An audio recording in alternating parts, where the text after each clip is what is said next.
I am the Philosophical Bachelor, and today I want to look at Pensees by Blaise Pascal, specifically his chapter on diversions. Is man a happy creature? Is it in our nature to be happy? Blaise Pascal, in his Pensees, translated as thoughts, muses over these questions in his chapter on diversions, and concludes rather pessimistically that we are not happy creatures. The book is a collection of his notes, and was not meant by him to be published in its current form. Hence a reader of the work might find it fragmentary and incomplete. This is not a terse and rigorous philosophical treatise. He makes non sequiturs, repeats himself often, and some sentences are merely phrases. He wasn't being intentionally cryptic. This is after all his notebook we are reading, though he did have in mind for it to serve as a basis for a work on Christian apologetics, that is, a defense of the Christian religion. Unfortunately, this project still remained incomplete upon his death in 1662.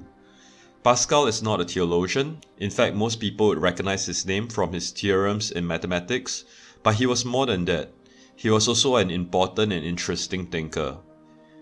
There are some valuable jewels in this work, such as his chapter on diversions, which I would now discuss here. He starts by asking, is man a happy creature? Is it in our nature to be happy? He wonders why we continually search for amusements instead of just being satisfied and contented in our solitude and rest.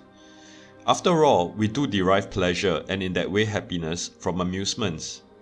The problem with such diversion seeking is that because amusements come from outside us, from somewhere else other than within us, it makes us dependent on external forces and exposes us to 1,000 accidents that inevitably lead to affliction. We can't help but wish to be happy. Pascal suggests that for us to be completely happy, we need to be immortal, but since it is not possible, all we can do is to try to stop thinking about it.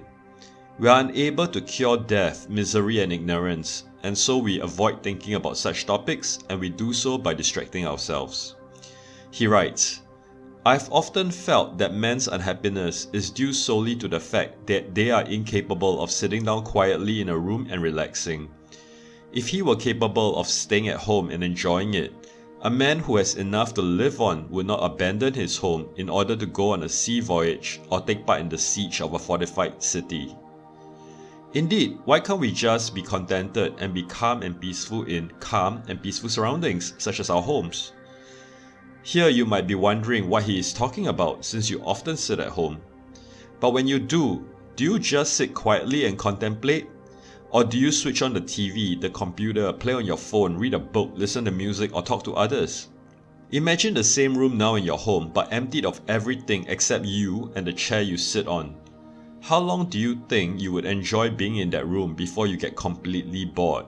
Pascal does recognize that we first need to meet our basic needs, which if not met would bring about a different kind of misery from what he is exploring here. He is not talking about the suffering from hunger or being unable to breathe or poverty. He is talking about how, even after we have met all our basic requirements and might even be living in luxury, we still remain afflicted. Why do we feel we need to go on holidays when we expose ourselves to all sorts of expenses, difficulties, and discomforts? At least with holidays, we are expecting new experiences and pleasures, but he talks about going to war, where we put ourselves at peril. He attributes it to a natural misfortune of our feeble and mortal state. That is, it is our nature, as limited and weak beings, which means we cannot help our condition, at least not by our own efforts, making us wretched and inconsolable. Even people who are in the best positions, who have every material thing they could possibly want, for instance kings, cannot escape this affliction. So you can see clearly that Pascal is talking about a more profound kind of suffering. Not the suffering of poverty or fear, which is indeed a great suffering, but is not his topic. He is talking about how anyone at all, who might have all the material conditions of their lives met, and who might even have plenty more, will still suffer from the afflictions he is talking about. Such a person, and you may be able to identify with such a person, will still be bogged down by his wretched condition, where whatever satisfaction he derives from the rich conditions of his life is still not sufficient to keep him going. He will still brood over other people's opinion of him, which might threaten his position in his work or in his social circles. Those in power might face revolts. Death and sickness still remain. Hence our unhappy thoughts remain lurking in the background, and they surface if we do not shut them out through distracting ourselves. We distract ourselves in several ways. It can be work, where we busy ourselves with business matters. It can be hobbies or other pursuits undertaken as entertainment, such as gambling or hunting. Yes, you have to remember he lived in the 17th century. Or watching a show. He believes that we crave such things not because they bring happiness. If we saw that same animal that we hunted in the market, we might not be interested to buy it or want it even if it was given to us for free. Have you ever gone fishing and thrown the fish you caught back into the water or given it away since you have no intention from the start to eat it? If we were simply given the money we won at a gambling session but had to give up the gamble, we might not be interested. This means that we seek out these amusements, these diversions, not because we are interested in their direct products, for instance the winning from gambling or the food from hunting. We carry out these diversions for other reasons. We do not seek the soft and easy life which leaves us time to brood over our unhappy lot, he writes. Instead, we seek the fuss and flurry which stop us from brooding and keep us amused. In other words, we prefer the hunt to the kill. We do these activities simply to distract ourselves. He observes that this desire for diversions is precisely why prison is such a frightful punishment, since it reduces to almost nothing our possibility of finding distractions, leaving us with nothing to do. Even having something to worry about is better than the pure rest of having nothing to do. Hence, the pursuit of amusement is not blameworthy in Pascal's eyes, since it is simply our nature. However, we must understand that all we are doing is distracting ourselves. The mistake will be when we think that our distractions, our possession of material goods, are what truly will make us happy. Pascal believes that this mistake is common because people do not know themselves. They do not realize this fundamental truth about themselves. People sincerely seek to find rest, believing that if they manage to acquire what they pursued, be it amusement or material possessions, that will give them contentment, and hence they can then be at rest.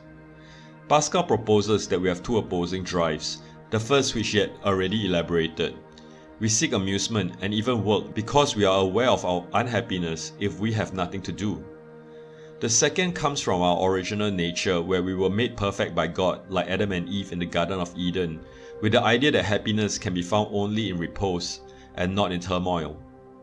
Because of these two conflicting drives, we try to seek repose through turmoil, thinking that contentment will be ours once we manage to overcome some obstacle. Have you ever thought to yourself, I'll be happy if I could get my dream job, /toy, /watch, house, /car. However, when we finally do manage to achieve these things and can finally rest, instead we get bored. Pascal is describing the hedonistic treadmill where we have to then start again and find some other new thrill or aim. He asks us, what is the kind of happiness that human beings can have when all we do, due to our nature, is to go from one diversion to the next? He points out the flip side to this. We may have many causes for our real unhappiness, but small diversions such as playing a game or sport can take our minds off them. He does not mean this in a good way, however, calling it frivolous. Pascal suggests that should we be confronted with terrible things like death, that we don't think about it, making the pill easier to swallow. He writes, it is easier to accept death without thinking about it than the idea of death where we are in no danger of dying. He thinks our vanity is part of the reason why we act like this, so we can boast to others how we have played a game well, convince others that we are smarter than them since we managed to solve a difficult mathematical problem, or even expose ourselves to danger so that we can boast later of our escape from it. Even philosophers such as himself, who think about this nature of men, have no recourse. In fact, he thinks that they are the most foolish of the lot because they are aware of their foolishness.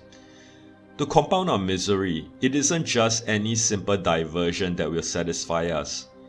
A vapid amusement which rouses no passion will weary him, he says. So we need the diversion to not only distract us but also to excite us.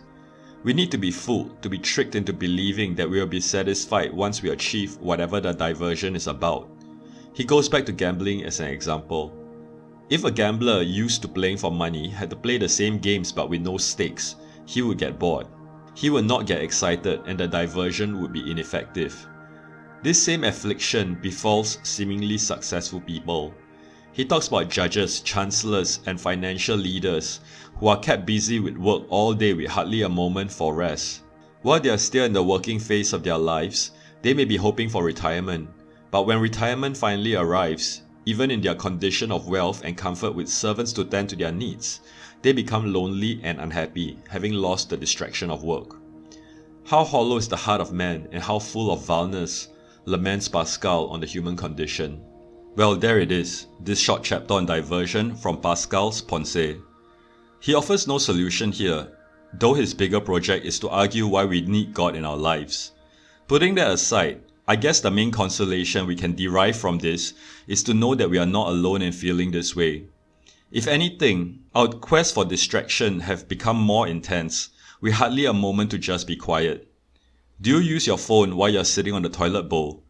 Are you one of those people who try to occupy every moment even when you're walking in the streets with your eyes glued on the screen? Do you think you do it to try to fill an unfillable void in your heart?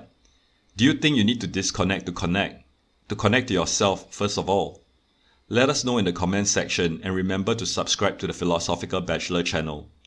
If you wish to support the channel, you can do so at worldwideweb.patreon.com/philosophicalbachelor. Thank you.